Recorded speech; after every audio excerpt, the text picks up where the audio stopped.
Hoje iremos falar sobre a teoria do alcance de metas, uma das teorias da enfermagem. Uma das teorias da enfermagem, a teoria do alcance de metas, foi desenvolvida pela enfermeira americana Imogen King. Imogen King nasceu em 1923 e se formou em enfermeira em 1948. Ao longo de sua vida profissional, dedicou-se cada vez mais ao desenvolvimento e à realização da enfermagem como um todo. Viveu até 2007, quando veio a morrer. Porém, a sua teoria de metas teve sua maior amplitude, transcrição, quando ela publicou um livro, onde ela vem estabelecendo como se decorre esta teoria e como ela pode ser aplicada na enfermagem, em 1981. Apresentando sua teoria, Imogen King estabelece que para se cumprir as metas de um procedimento do desenvolvimento da enfermagem, é preciso analisar três sistemas: o sistema pessoal, o sistema interpessoal e o sistema social no ambiente onde o paciente está inserido. No sistema pessoal, é preciso analisar que o paciente é um indivíduo que tem questões próprias, que tem cuidados pessoais individuais dele, gestos, manias, situações às vezes que ele está envolvido enquanto ser humano, crenças, valores, e tudo isso tem que ser visto que nesse processo de planejamento para o resultado final desse tratamento desse paciente ou do resultado que o profissional da enfermagem quer chegar naquele paciente. Então, é preciso, não dá para você dizer que todos os pacientes são iguais, mesmo que tenham a mesma patologia, mesmo que você esteja cuidando dentro de uma determinada situação, mas eles são indivíduos diferentes. Então, é preciso entender que o que dá para ser feito com um, às vezes não dá, não pode ser feito com o outro. Não estou aqui colocando dentro das questões técnicas da legalidade, dos protocolos que têm que serem seguidos ou do cuidado em si que tem que ser passado para aquele paciente. Mas às vezes a forma que vai fazer de um jeito, a conversa, a interação, isso tudo influencia para o resultado final. No sistema interpessoal, é preciso também estar notando por quem está envolvido com aquele paciente.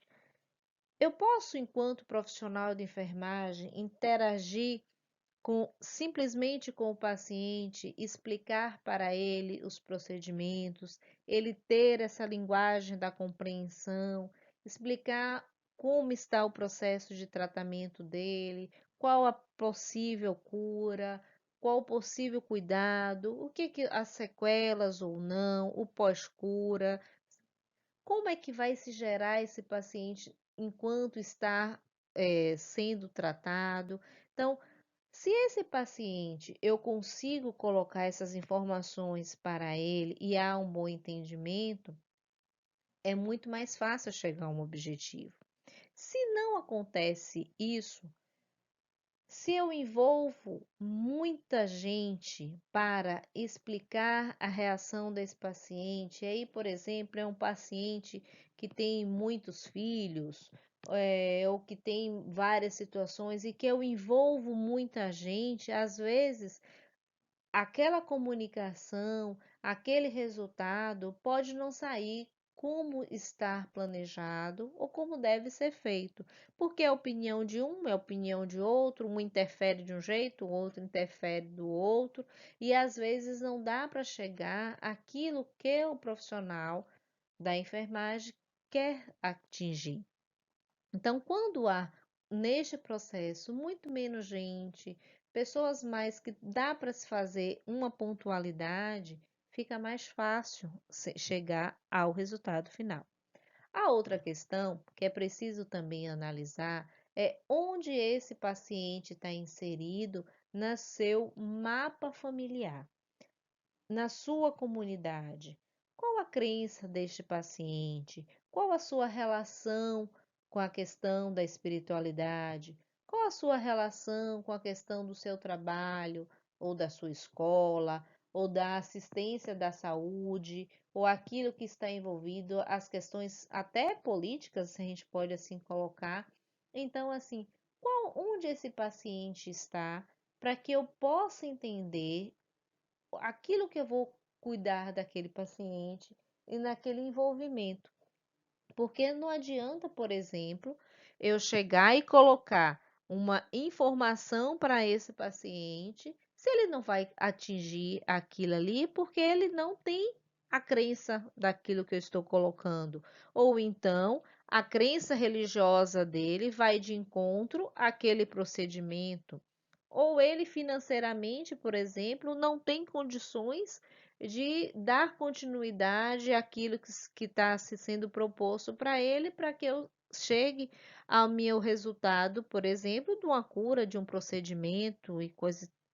Então, é preciso analisar não somente o procedimento em si, o protocolo, como eu falei, que tem que ser colocado, mas o do cuidado da enfermagem, mas aquele paciente vai chegar ao resultado final, aquilo que estou propondo?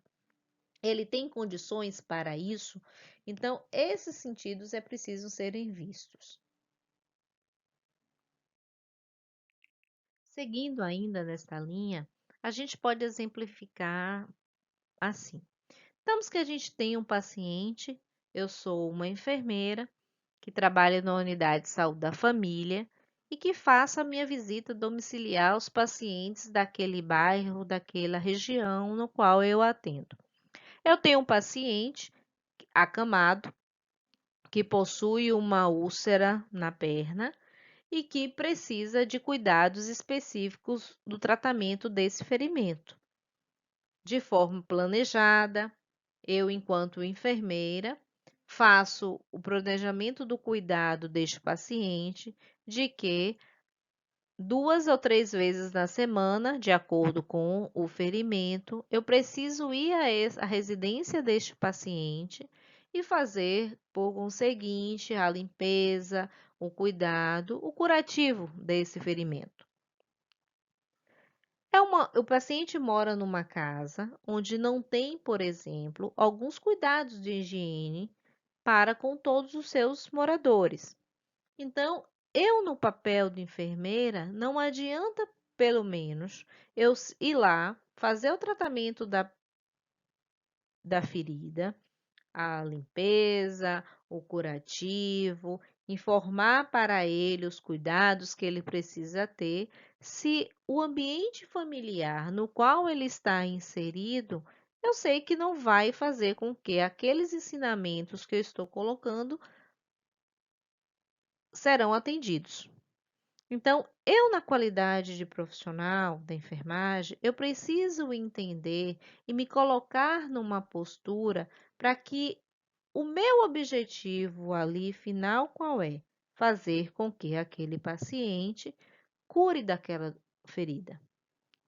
E que adianta eu me dispor o meu tempo, dos materiais públicos, né? Porque os materiais de saúde são comprados com dinheiro público para atender aquele paciente, se no final eu corro o risco de estar todo um trabalho feito em vão e mais tarde essa ferida se agravar e esse paciente se agravar e vamos supor que seja um paciente portador de diabetes e tenha que fazer uma amputação ou algo semelhante.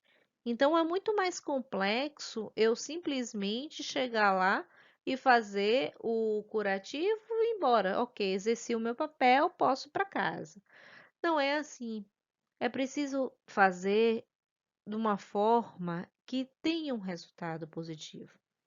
Então, se eu tenho um paciente, por exemplo, como esse, que tem uma questão de envolvimento com a família, de higienização, eu preciso reunir essa família, eu preciso chamá-los, conversar, ver as necessidades, de que forma eu posso interagir, inclusive, com outros colegas profissionais da unidade, com outros setores, com os vizinhos, com as pessoas que estão envolvidas com aquela paciente. Às vezes é um parente que não mora dentro do lar, mas indiretamente tem uma certa influência. Às vezes é um amigo que é da mesma religião.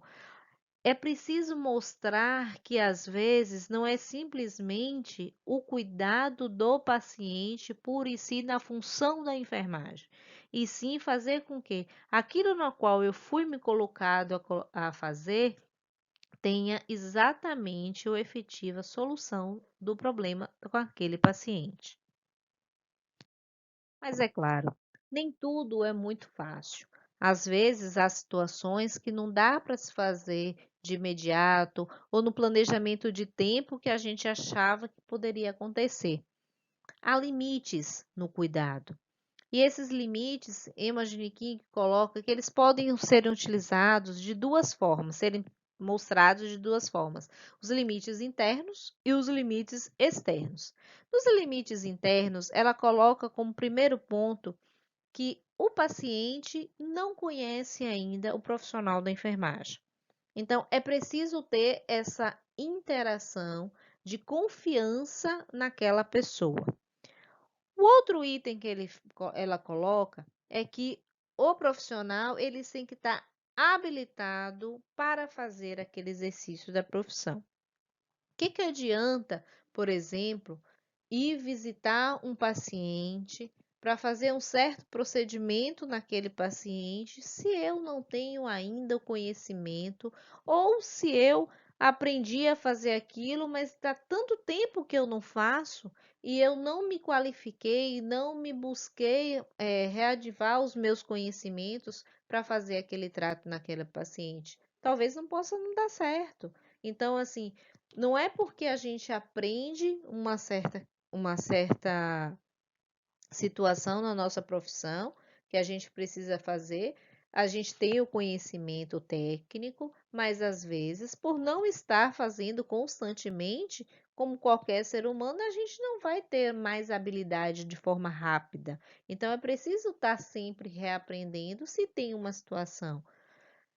Outra colocação é que o paciente sabe também, ela coloca, que ele precisa daquele serviço. Então, ele precisa confiar de uma certa forma naquele paciente, mas em algumas situações fica na situação, é assim ou não é assim, porque ele ainda não sabe exatamente com quem ele vai lidar, com quem é aquela pessoa que vai cuidar dele.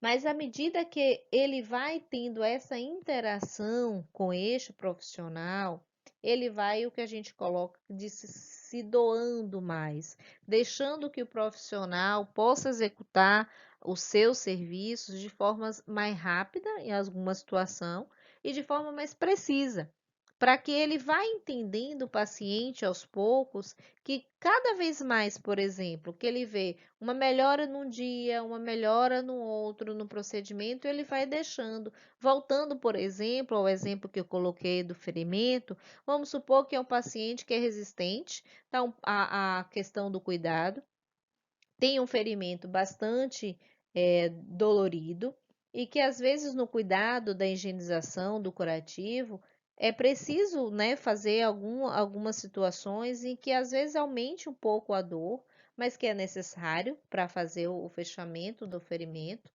E às vezes o paciente se renega a fazer cuidadosamente. Então, o profissional da enfermagem precisa estar atento a essas coisas e cada vez mais nessa interação paciente é o que a gente chama assim, vai dando um jeitinho e vai conseguindo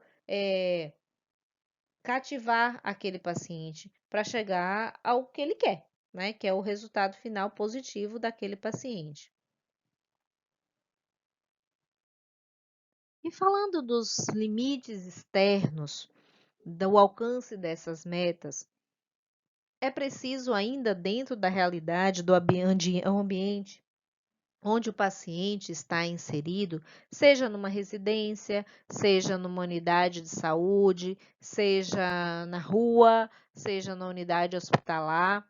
É preciso ver até onde dá para ser feito aquilo que está descrito na legislação, aquilo que pode ser feito com aquele paciente, olhando todos aqueles critérios que já colocamos anterior, como a individualidade dele, o ambiente que ele está inserido familiar, o ambiente que ele está inserido na comunidade, na sociedade em qual ele vive. Por quê? Não adianta, por exemplo, eu estabelecer alguns cuidados para um paciente que mora numa região onde ele não vai ter acesso ao tratamento e querer que aquele resultado dê certo. É preciso entender e fazer com que isso estratégias para que eu possa alcançar as minhas metas. E essas metas, muitas vezes, não são aquelas que estão prescritas naquilo que está documentado, mas aquilo que é possível dentro da realidade daquele paciente. A questão não é ser feito e desenvolver somente o que está estabelecido por outro colega ou pela legislação, ou pela realidade de outro paciente, mas aquilo que pode ser feito naquele paciente na situação no qual ele se encontra. Essa teoria do alcance das metas de Emma King veio trazer, como eu coloquei no livro que ela publicou em 1981, algumas informações, né, transcritas desta meta que hoje são utilizadas na estratégia, por exemplo, na estratégia de saúde da família aqui no Brasil, que é exatamente pensar uma proposta em que os enfermeiros ou os profissionais da enfermagem possam criar condições para o desenvolvimento de potencialidade das pessoas, de suas famílias e da comunidade, acreditando que essas podem e devem exercer o controle social sobre os serviços de saúde e do autocuidado. O que é isso que a gente pode colocar é exatamente o profissional entender que ele não está muitas vezes no ambiente do cuidado do paciente exclusivamente na sua função de enfermeiro, mas ele está ali às vezes como um orientador social, ele está ali como um orientador, um educador da saúde, que ele vai colocar e em algumas situações até fazer com que o familiar daquele paciente ou principalmente o próprio paciente reflita sobre ações que ele tenham feito ou sobre situações em que geraram aquela patologia dele ou a situação em que ele está naquele momento. Então, são situações, às vezes, que o profissional da enfermagem, ele perpassa a função exclusiva dele do cuidar, mas ele começa a entender que ele precisa estar envolvido em outras situações, com outros conhecimentos, ter interrelação com outras profissões, com outros colegas, para que chegue a resultado final daquele paciente de forma bem positiva. E finalizando, o legado deixado por Imogen King é que a teoria utilizada principalmente em pesquisas de ensino, ela atualmente está testada em alguns estudos mostrando que ela pode ser aplicada e ela embasa teorias de médios alcance e tem muito valor na expansão na ciência da enfermagem. E para que possamos resumir aquilo que a gente buscou para pesquisar e trazer para os colegas, a gente tem um questionamento para vocês aqui para ver se ficou guardado. A teoria de King, publicada em 1981, descreve a atuação do enfermeiro mediante a compreensão de que o ser humano deve ser visto em três sistemas interatuantes. Quais são eles? Resposta A: o pessoal, o interpessoal e o social. Resposta B: externo e interno. E resposta C: pessoal, externo e social. E aí, colegas, o que que vocês respondem? Agora eu irei falar um pouco sobre a teoria do autocuidado. Ela foi desenvolvida por Dorothea Elizabeth Oren, que nasceu em 15 de julho de 1914, em Baltimore, no estado de Maryland, nos Estados Unidos. Ela iniciou sua carreira na enfermagem na Escola de Enfermagem do Providence Hospital, Washington, e iniciou seus estudos sobre a teoria em 1958, vindo a falecer em 22 de junho de 2007. A teoria do autocuidado foi desenvolvida em 1950, baseada na premissa de que os indivíduos poderiam cuidar de si próprios, e esse autocuidado surge como um cuidado pessoal requerido pelos indivíduos cotidianamente para regular o próprio funcionamento e desenvolvimento. Dentro dessa teoria surgem alguns requisitos para praticar esse autocuidado, que são os universais, que estão associados ao processo de vida e manutenção da integridade da estrutura e funcionamento humano, que são relacionadas a atividades cotidianas, como, por exemplo, tomar banho, vestir-se, alimentar-se. Os requisitos de desenvolvimento são expressões especializadas de requisitos universais que foram particularizados por processos de desenvolvimento, como, por exemplo, adaptar-se a um novo trabalho ou a mudanças físicas. E o de desvio de saúde é exigido em condições de doença, de ferimentos, que pode ser consequência de medidas médicas exigidas para diagnosticar ou corrigir uma condição.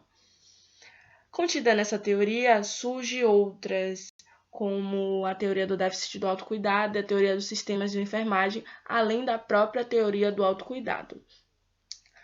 A necessidade do cuidado da enfermagem surge quando o paciente é incapaz de satisfazer as suas necessidades.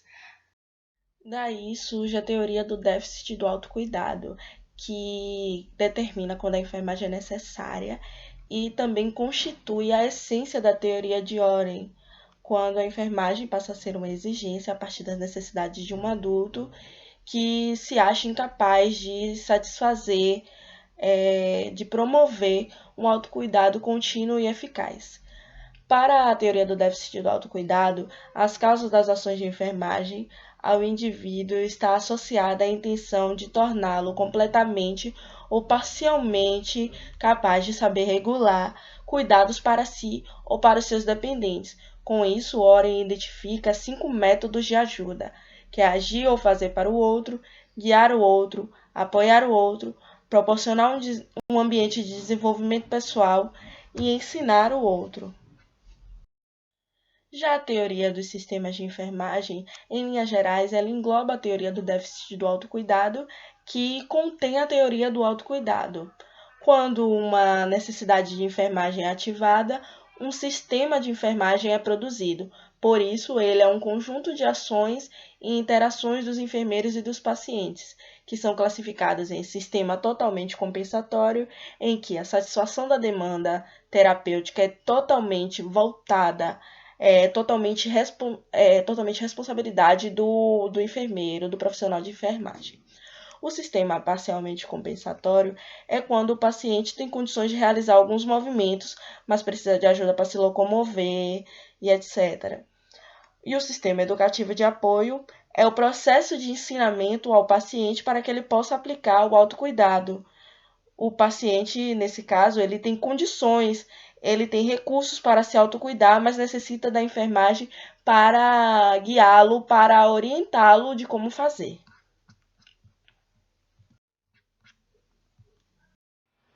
Para fixar tudo que já foi dito, vamos a uma pequena questão. Considerando a teoria de Oren, leia as frases abaixo e indique F se a afirmativa for falsa e V se a afirmativa for verdadeira. O autocuidado é a atividade que os indivíduos praticam em seu benefício para manter a vida, a saúde e o bem-estar. Essa alternativa está certa, porque o autocuidado, como já foi dito, surge como um cuidado pessoal requerido pelos indivíduos para regular o próprio funcionamento e desenvolvimento, que promove a saúde e o bem-estar. A teoria do déficit do autocuidado é o déficit de autocuidado que ocorre quando o ser humano se acha limitado para promover autocuidado sistemático, necessitando de ajuda da enfermagem, que, como foi dito, a teoria do déficit de autocuidado se faz necessária e é o momento em que o enfermeiro adentra a esse processo de autocuidado, pois o paciente não tem todos os requisitos necessários para promover um autocuidado eficaz a si próprio. No déficit de autocuidado, a teorista identifica apenas um método de ajuda: agir ou fazer para o outro, enquanto o paciente permanece internado ou doente. Essa alternativa está errada, ela é falsa, pois são 5 métodos de ajuda: agir ou fazer para o outro, guiar o outro, apoiar o outro, proporcionar um ambiente de desenvolvimento pessoal e ensinar o outro, sendo então a sequência VVF.